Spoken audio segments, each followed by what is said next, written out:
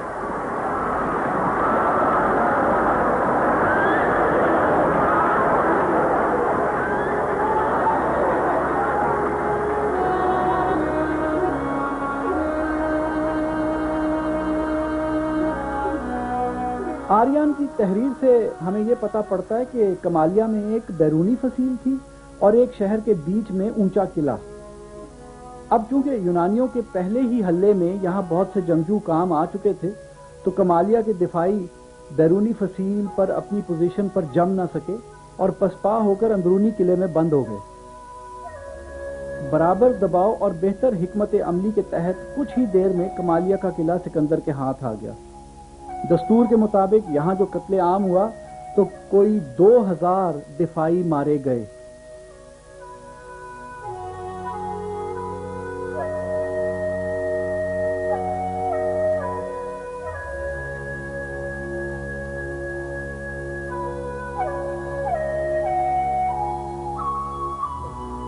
کمالیہ سے آگے ایک اور بڑا مارکا تھا، ایک ایسا مارکا کہ جس نے تقریباً سکندر کی جان ہی لے لی، اور وہ مارکا ایک شہر میں ہوا جو کہ آج تک آباد ہے. تو اس شہر کو جاننے کے لیے تھوڑا سا انتظار.